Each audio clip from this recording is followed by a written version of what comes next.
Well, here it is Wednesday night, and I'm not doing a run. I'm actually doing an interview with my friend Scott, but I want to ask that you please watch to the end of the video.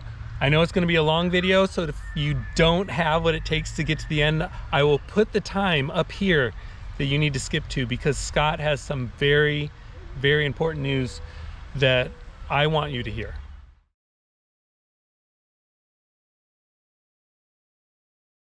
Today I'm doing a little bit different format for my video. We're doing a special release video where we're talking to my friend Scott Green, who's also known as the Bearded Runner.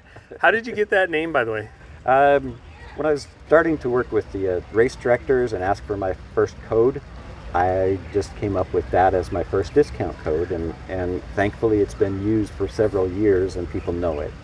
Yeah, it's so catchy and it's so descriptive. Everyone knows who you are. And then on top of that, as a graphic designer, I have to say I really love the logo that you put together. We'll put it up on the screen. Yes. But this is the logo that you had developed, or you developed yourself? My son's an architect and he's an artist and he's done graphic design, and he's the one that actually made the first one as a surprise. Okay, so that's amazing that your son has that skill, and you have put his artwork to use a lot because you have sponsored races, you have put on a race.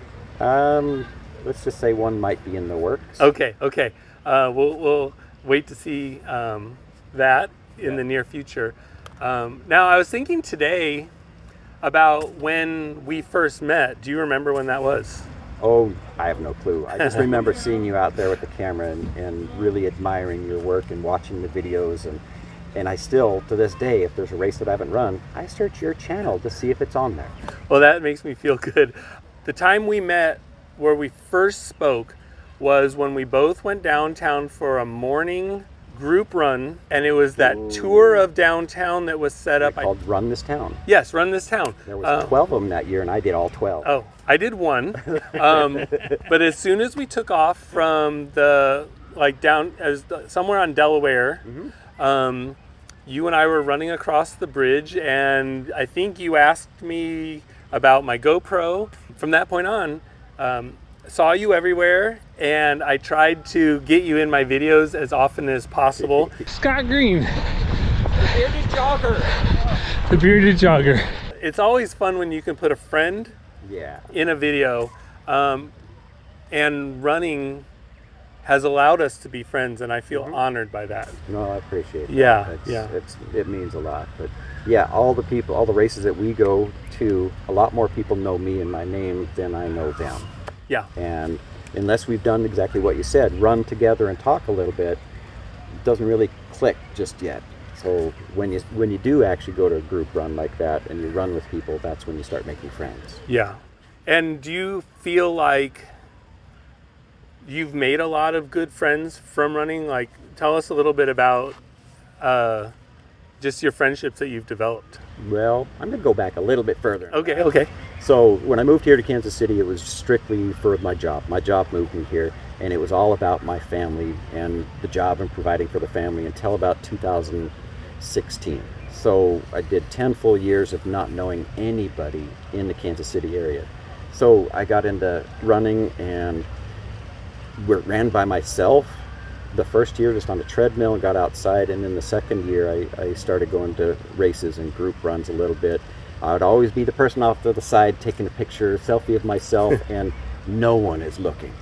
Yeah. But in 2018, I went to 142 group runs. Wow. So I got my face out there, people started recognizing me, and I really started getting friends.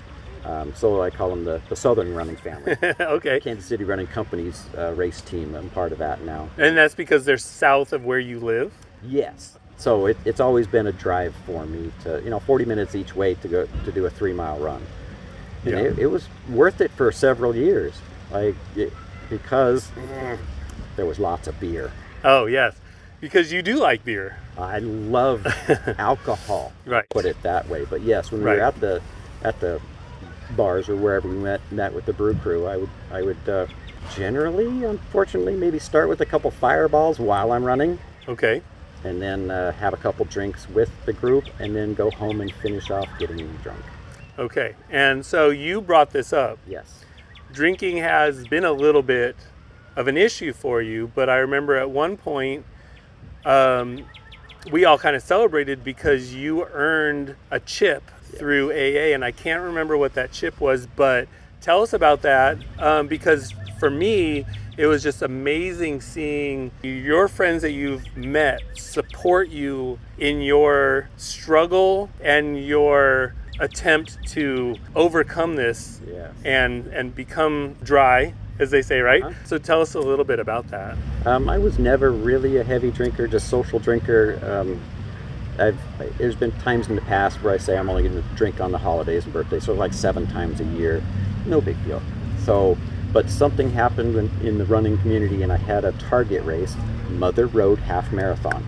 Okay. I stopped drinking for 3 months before that, and it was the first time I actually trained for a race, and I was hoping to get under 2 hours, and something failed. I did the race in 2 hours and 15, and some reason it affected me negatively, and I went straight back to drinking. Oh, wow. Okay. So I drank way too much for about 18 months, and then December 31st on 2019, I just stopped. What was it in you that helped you realize that you needed to change something? That's a great question, but throughout the pandemic, we didn't really have the group runs, so I didn't have the desire to use the excuse of going on a run to drink. Okay. So, but even after I stopped drinking, I mean, I'd go to all the group runs, and at the time, you just kind of find out who you're comfortable with. And yes, I did have to make changes and stop going to some groups because I just couldn't fit in. Yeah. And that happens when you have a major life change of going from the drunk, happy Scott to the Scott that has now, some reason, stopped drinking, losing weight, has a run coach and a personal trainer, and doing everything you can to get fit. And so that's another interesting point I wanted to get to. You mentioned besides stopping alcohol, stopping drinking, you got a run coach. Yes. And you got very motivated to run. And it got to the point where I feel like I used to be able to keep up with you to I waited for you to pass me because you became so fast. So tell us a little bit about that journey. Yeah, that journey, I was working with Nick Pigg. I used to own the 816, Run 816 down in Westport. And he was just wonderful. I had Nick as my run coach for 18 months. And he knew that it was going to be the hard days, and so he came and actually ran with me to help me at the speed days and some speed work and everything, and it was just amazing. I had no clue I could be that fast. Yeah. But when you have a run coach, they know my body and my capabilities more than I do. Yeah.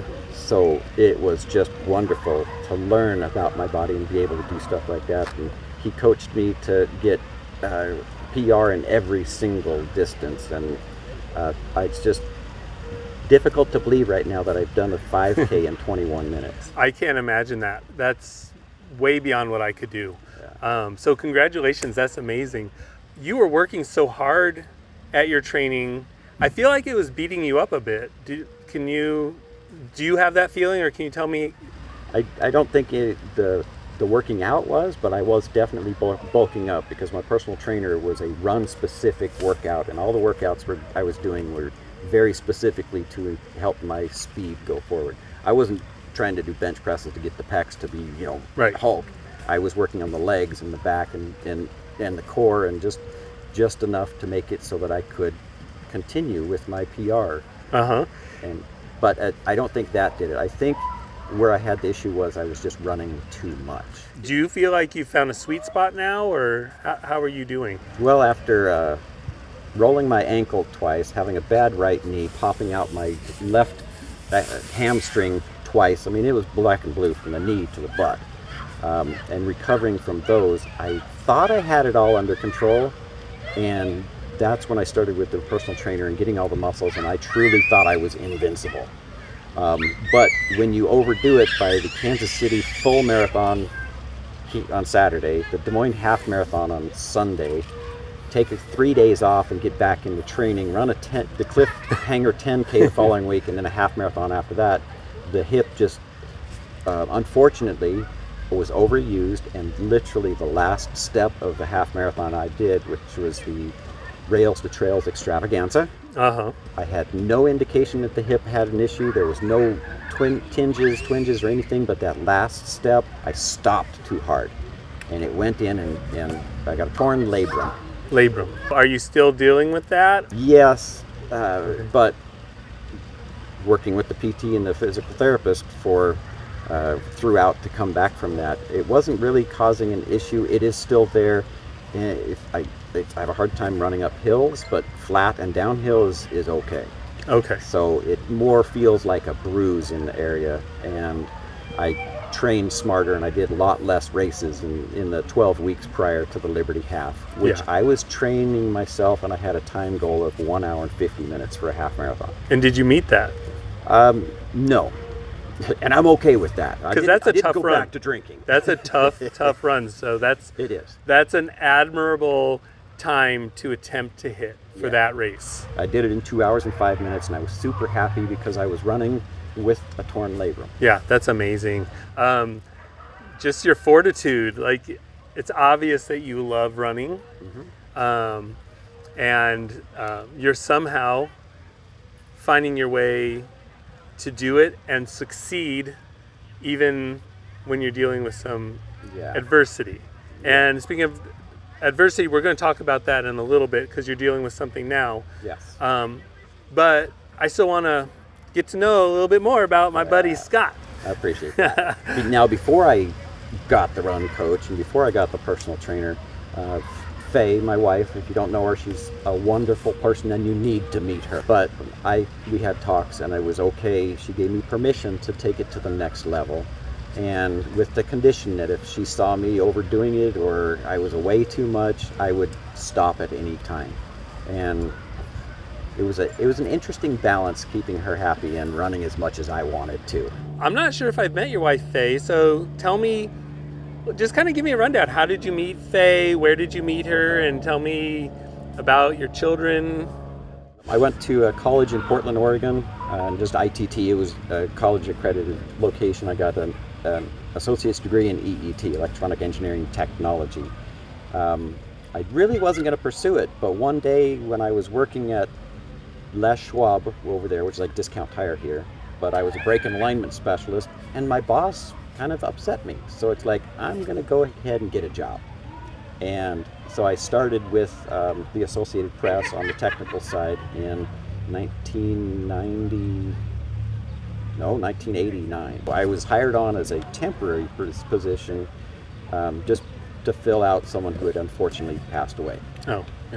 So it was the heyday of the Associated Press delivering news by satellite, and they needed the help. So from there I got the job, but since it was a temporary position, they offered me a permanent position at the end of my tenure, and I went to, I could pick several places, well, between Los Angeles and Salt Lake City, for the same amount of pay. So I picked Salt Lake City, and within 3 months I met my wife. Just happenstance, or?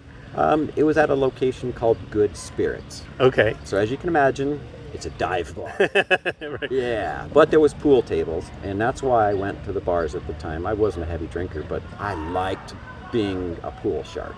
Yeah. And I would win a lot. So that's how I met my wife, is we actually played a game of pool. And you let her win? No, I beat her. And what I said at the end was, valiant effort. And that captured her. Okay. The confidence that I had during that thing, and she could see that, and just that phrase, valiant effort, we were hooked. So that's when we met, was May 5th, 1990. To finish the story, is in Salt Lake City, I was there from 1990. I moved January 1st of 1990 there until 1997. And I chose to transfer out and go to Spokane, Washington, because I had family up there.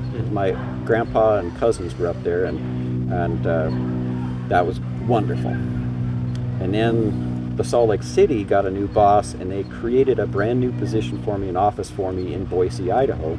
So then I moved from Spokane to Boise and continued raising my family, because that's what I did, and we had so much fun. Boise is close to the outdoors and the natural forests, and we did so much camping and motorcycle riding and ATVs, and it was just a great way to spoil the kids. Tell us a little bit about your children. We got Jack and Sarah in Salt Lake City, and then Scotty was born in Spokane. So they're all about 3-4 years apart. And I could pull it up out if you wanted to, but that's close enough. So, but yes, we had 3 kids when we moved from Spokane down to Boise, the position that was made for me. So we lived in there until 2006, when the Associated Press had some restructuring, and they were laying off a bunch of people. And I could have chose to be one of those people that laid off, or I had enough seniority that I was able to pick 10 locations to be transferred to. Kansas City was number 6. Okay. So they paid for the move to come out here, and it just, everything worked out.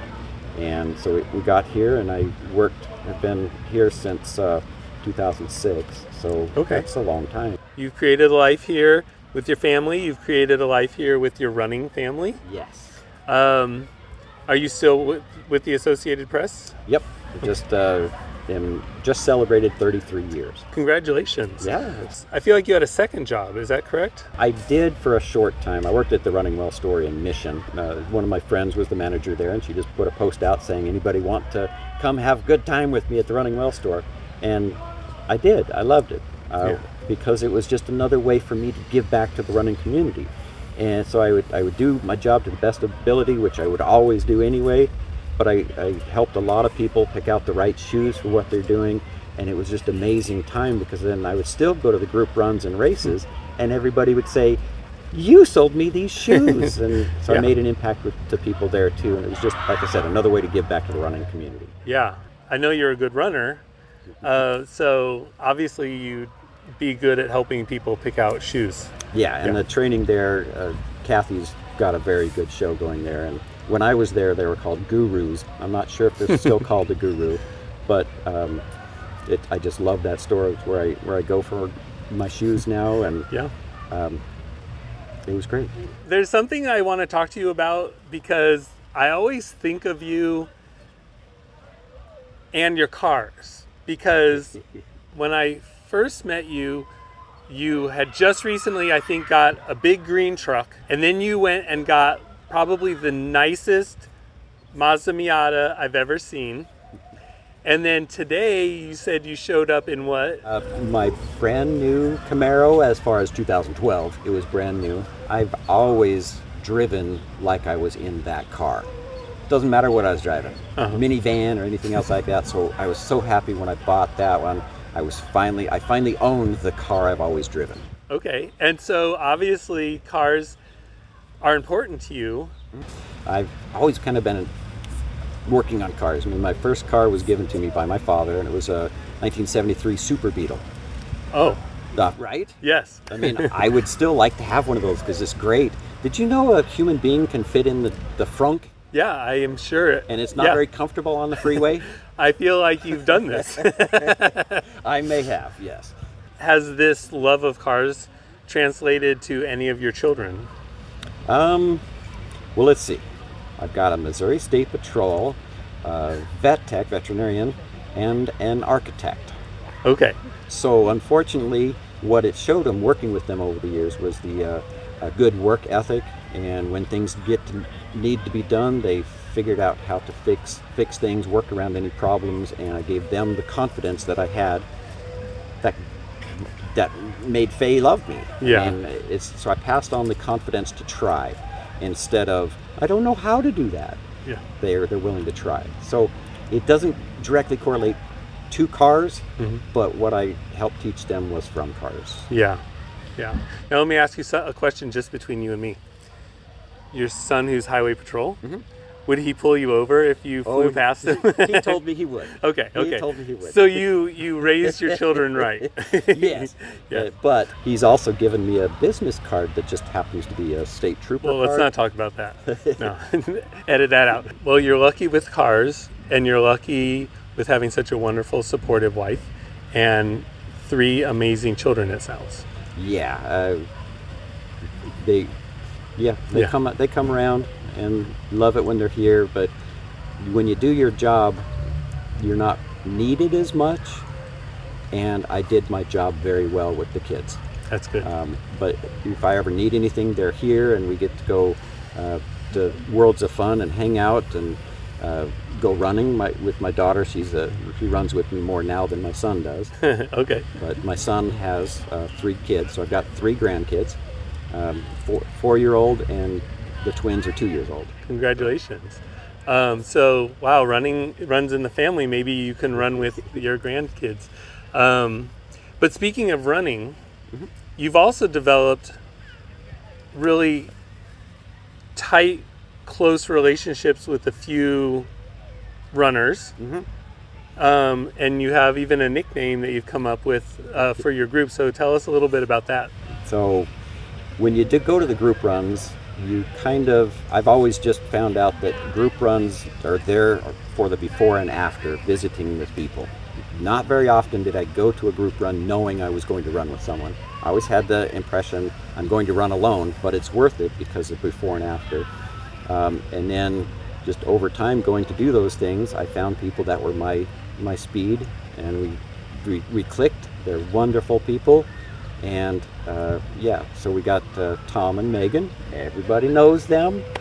And we were just like this, except maybe 3 fingers. But we just called it the Pea Pod. I think it became the Pea Pod because during the pandemic, some of the things that run groups said was, get your pod and stay with them. So you had to keep your distance, but if you run with the same people. So running through the pandemic, Tom, Megan, and I, they were just lifesavers. I mean, I sit at home and that's all you can do is worry about the news and how the numbers are. But I got to go out 4 or 5 times a week and do runs with my Pea Pod. And you'd go to the group runs and they're going to be there. And we're still doing that today. We're still meet up and we still go to the runs. And it's just been wonderful having them as close as they are. Yeah. And they were supportive of you and you were supportive of them during COVID, and you've become really tight, close friends. But you're going through something now that I alluded to earlier. Do you want to talk about what you're going through now? Yeah, I need to get the word out to as many people as I can, and I just thank you for doing this today. Well, it's my pleasure. When you called me asking me if I could help you get the word out, as you know, I jumped at the chance because you are my friend. And the news you have to share is not easy to talk about. It's not easy. I'm already kind of tearing up a little bit. It's not easy to hear. But I want to help you get the word out. Because there's a few reasons. You said that you have a lot of people that you're friends with, and it'll just be easier to kind of share it in a group format like this. But also, there's a second financial reason. Yes. I mentioned earlier I was training for the Liberty Hospital half. This recovering from the hip injury, and I was meeting my goals. I was meeting everything. I didn't have any troubles running at all for 11 of those 12 weeks. And on March 21st, just happened to be my 55th birthday, was my first bad run, and I just couldn't keep my breath. I didn't have the energy. It felt like I was just drained all over, and it never really came back. So I did say that I was training for the Liberty Hospital half in an hour and 50 minutes, and I know I could have done that. But at getting 2:05, I'm still happy with that, with the injury, but things were just not happening the way I wanted to. You know your body, you know what you're capable of, and something was just wrong. So from there, it's just it progressed slowly, and it started in the belly. It was getting bloating, and it was just becoming more and more uncomfortable to even move, to talk, mow the lawn because it's too bumpy, and it was just time to see the doctor. It's not just gas, so I had to go in.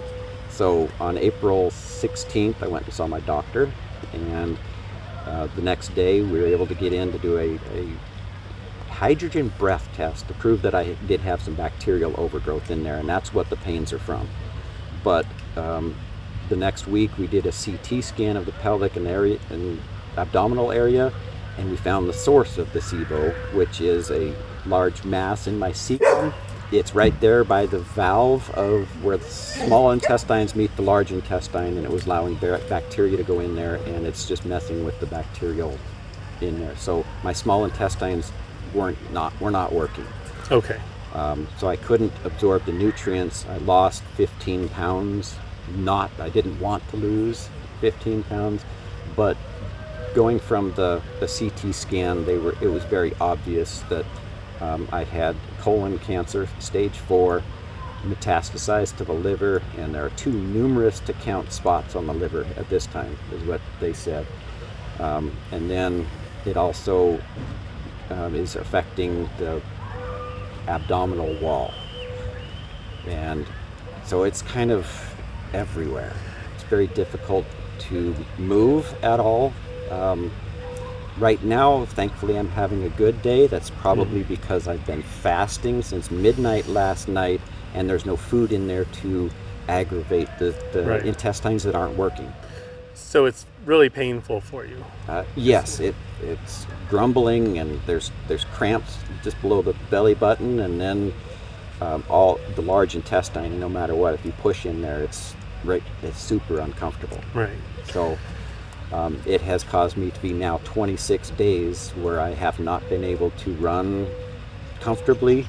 I did do a 5K race last week, and I think we did it in 40 minutes. So it was uncomfortable, but Yeah. I had been fasting, so it was okay to do that. But I can't work out because it's difficult to bend over without pain, and just getting it. So those are the side effects of SIBO, which is not cancer. So now that I'm on antibiotics to take care of that, we're hoping that the pain is less, and I can actually get back to some sort of active life, even though I've got the cancer everywhere. The biggest thing about moving right now is the SIBO. The small intestines aren't working, and it's just causing too much issue to do. Yeah. So we're trying to treat that, and hopefully I can get back to walking my dog, to going on the walks with my wife again, hanging out with Tom and Megan, and so that's where I'm dealing with now. Is 26 days is a long time to be in constant pain and not being able to do anything. I've gotten unofficial results back, but I am truly waiting to see if the oncologist has better news. So we are working with, I did a liver biopsy today. We're going to be ordering a PET scan as soon as the results are in for that. And then as soon as the results from the PET scan are in, the oncologist that I lined up to see will have all the information for me. So when I meet him, he will have a full diagnosis and give me the options of whatever treatment may be. Okay. And treatment, as we all know, is expensive. Yes. And so one thing that you have done is you've set up a GoFundMe, which I think went live today. Yes, it did. Tell us about the GoFundMe. I'll put the link below, but I've already donated to it. I've seen a lot of people have donated to it. The goal is to help cover your medical expenses or a portion of them, but a more long-term goal is... Well, I'll just have to say it this way, this is going to affect Faye longer than it is me. Yeah. And so we want to make sure that you're taken care of. We want to make sure your wife is taken care of, your children. And the fact that you reached out to me to help get this out, and it just shows me how much you love your wife, that's what you're thinking of.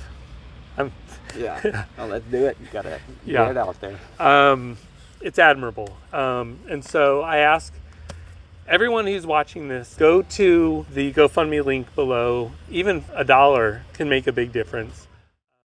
Well, unfortunately, my battery on my camera conked out. Let's bring in Scott's Peapod buddy, Tom. And Thomas! It doesn't matter what time of year it is, Tom wears his running shirts, and today is Halloween. So Tom, I want to just say how amazing it is that you all have formed this friendship. It has been amazing. Matter of fact, the park we're at right now is where Scott and I ran our first run together 2 or 3 days before the pandemic actually shut everybody down. And we got a great picture of that, and we come back here from time to time, and his friendship along with Megan's has been very valuable to me and got us all through the pandemic. And Scott has called it run therapy, and that's gotten us all through some difficult times, and we've developed a great, strong, loving friendship with each other because of it, that it will always be in my life. I don't know if there's a better way to end this video than just to talk about how important friends are. Very much and you all are so lucky to have formed such a strong friendship later in life, because that doesn't always happen. So I want to thank you all for watching, and please support my buddy Scott Green, the Bearded Runner. The Bearded Runner. Speaking of that, real quick, if you've used my Bearded Runner code, I've saved you money. If you can spare any of the money I've saved you, that would be appreciated.